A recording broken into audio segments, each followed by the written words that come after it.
antipop.fr. La pop culture jusqu'au bout des ondes.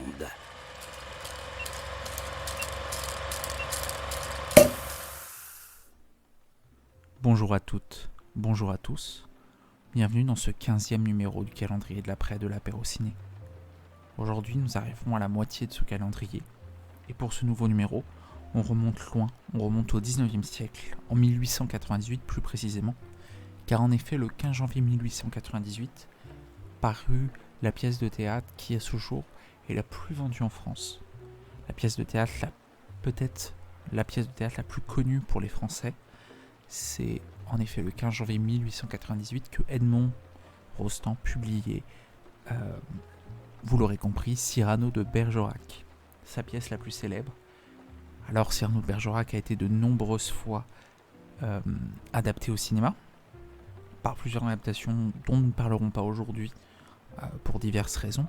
Non, moi, aujourd'hui je vous propose de parler d'un film plus récent qui parle non pas de l'histoire elle-même, mais de comment elle a été écrite. Je vous propose de voyager dans l'univers d'un des metteurs en scène parisiens de théâtre les plus en vogue depuis quelques années à Paris.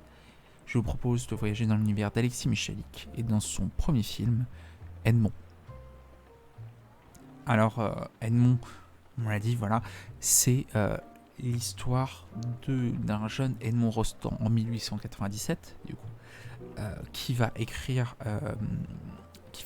une pièce qui va par la suite lui donner une postérité à tout jamais, mais qui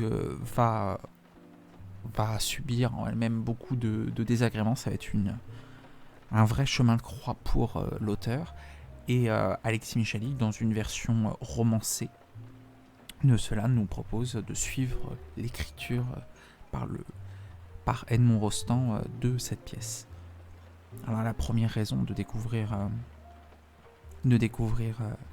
Edmond, c'est pour la mise en scène d'Alexis Michalik. Je vous l'ai dit en préambule, Alexis Michalik, il vient du théâtre. Et Edmond, avant d'être un film, c'est une pièce de théâtre. Qu'Alexis Michalik adapté en 2016 au théâtre du Palais Royal, quelques années après. Le film sort fin 2018, début 2019. Quelques années après, il va l'adapter en film. Et ça se ressent énormément sur la mise en scène d'Edmond, le fait que Alexis Michalik vienne du théâtre. On a une mise en scène qui est très théâtrale, mais ce qui pourrait être une critique, une force en fait.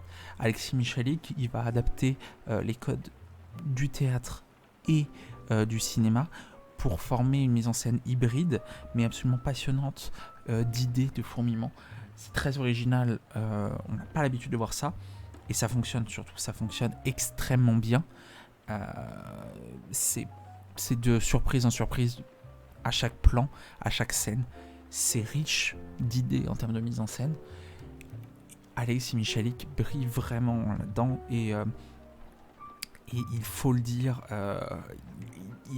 c'est absolument bluffant. De par ses idées, le film tient en haleine tout du long. Ça va de surprise en surprise. On ne voit pas les 109 minutes passer. Voilà, une vraie grande réussite de la part d'Alexis Michalik sa mise en scène vaut à elle seule le prix du billet. Mais c'est pas la seule raison de voir Edmond, car en effet la deuxième raison, elle est un peu continue, puisque Alexis Michalik, venant du théâtre, est aussi habitué à diriger les comédiens. Et en l'occurrence, il a d'excellents comédiens avec lui. Et en tête, je pense à Olivier Gourmet, qui joue le rôle de Constant Coquelin, qui va interpréter Cyrano, et de Thomas Oliveres en Edmond Rostand. Tout le casting est excellent, hein, mais Olivier Gourmet et Thomas Oliveres sont absolument bluffants. C'est parmi les meilleures performances qu'on a pu voir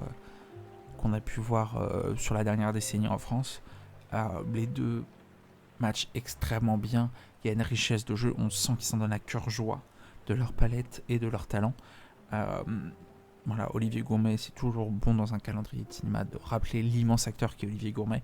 Et Thomas Oliveres, il a une carrière plus ou moins réussie par la suite. Il trouve là ce qui est probablement encore à ce jour son meilleur rôle. Le dynamisme entre les deux, mais entre tous les autres membres du casting, est très bon. Et ça se ressent. Et on a un vrai film à performance d'acteur avec des très bonnes performances d'acteurs. Et enfin, pour terminer là-dessus, la troisième raison, le film a reçu deux nominations au César en 2020, deux nominations qui étaient amplement méritées pour le meilleur costume, pour les meilleurs décors.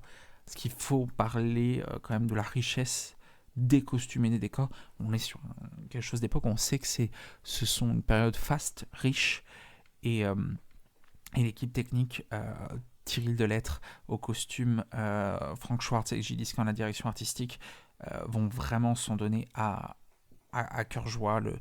Les décors sont sublimes, les costumes sont magnifiques, on a une richesse, c'est un vrai plaisir de voir le film évoluer dans une telle direction artistique. C'est vraiment une franche réussite. On regrette presque qu'il n'ait pas eu la chance de gagner le César. S'il en est, ça reste quelque chose d'excellente facture que l'on vous invite à découvrir ou à redécouvrir. C'était donc 3 raisons de voir ou revoir Edmond d'Alexis Michalik. Je vous souhaite à tous une très bonne journée et je vous dis à demain pour entamer la deuxième moitié de ce calendrier de l'après de l'apéro ciné. À demain.